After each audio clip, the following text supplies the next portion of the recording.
as of lately, I've been so fed up with the idea of slow travel, gave up their 9-to-5 job and traded it for full-time slow travel. The whole narrative is built on the idea that if you travel for less than a couple of months, if you travel, say, for a week, then your experience is somehow less.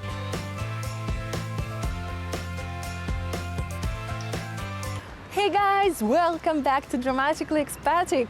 It's not very often that I criticize any ideas or movements, but honestly, as of lately, I've been so fed up with the idea of slow travel as the only option to travel, or as if it was better than something else and any other type of travel.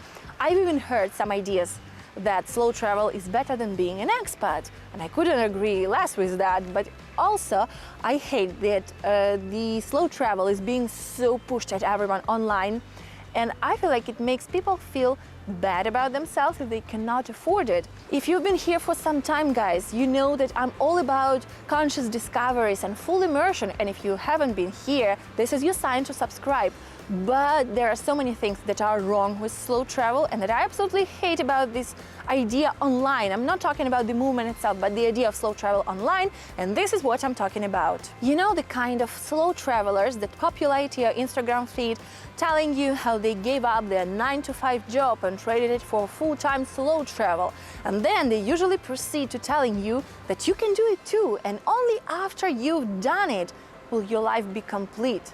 And the whole narrative is built on the idea that if you travel for less than a couple of months, if you travel, say, for a week, then your experience is somehow less than ideal, is less than theirs. I hate this narrative. Working remotely is hard. Freelancing is hard. I do it and I know what I'm talking about. I know what it feels like not to have the stability of a full-time job, and I know that it's not for everyone.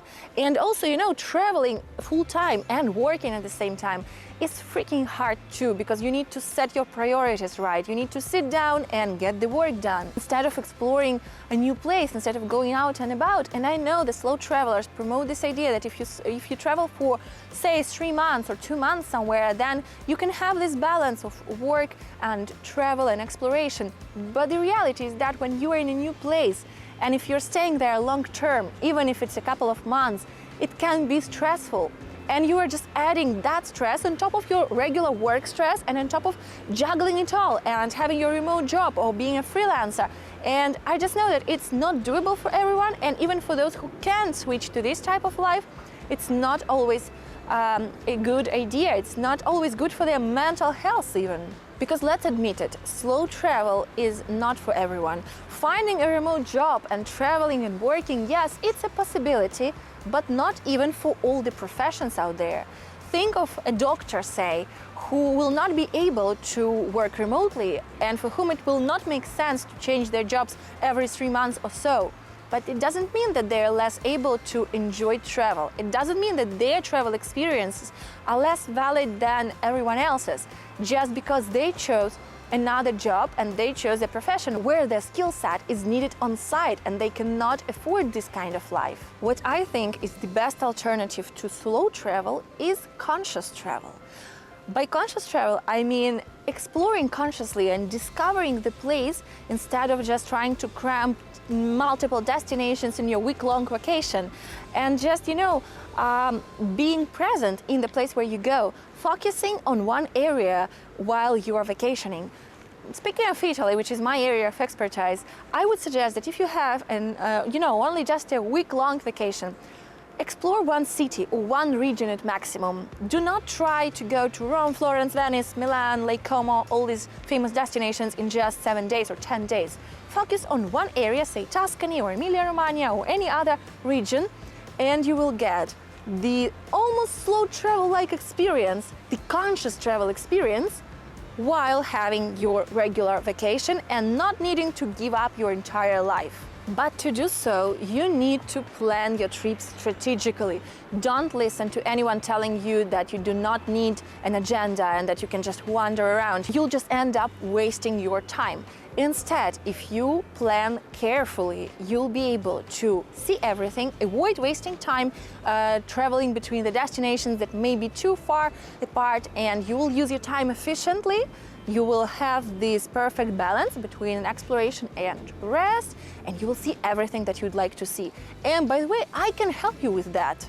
In the description box, you can find the link to learn more about travel planning with me and book a one-on-one call to let me help you plan a perfect trip.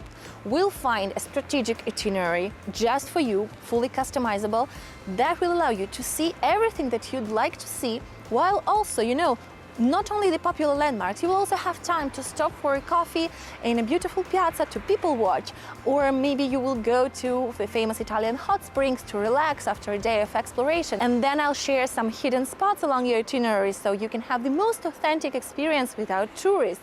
And then you may decide to end up your day with a dinner with a beautiful view in a family-owned osteria for the most traditional food experience.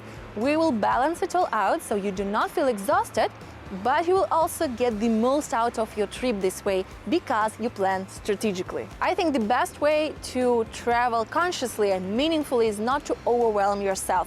First of all, with the information, so you have this perfect balance, but also I do not like when people overwhelm themselves with too much headache about planning, and I can help you with that. Plan your trip and help you have this slow travel-like immersive experience without the need to give up your entire life and spending a couple of months in Italy. And sure, if you can afford the slow travel life and if it sounds like you, then go for it. I'm not discouraging it.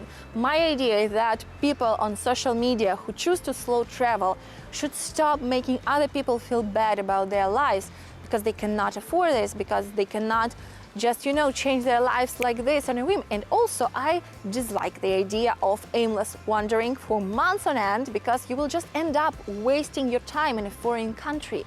Because, even if you're staying somewhere for 3 months or 2 months, you still need to plan it, because if you just go there without an agenda, you will not see enough. And when some slow travelers make this comparison with life of expats and saying that it's better than being an expat, I don't agree with that either, because when you are an expat, you actually truly immerse yourself in the life in a new country.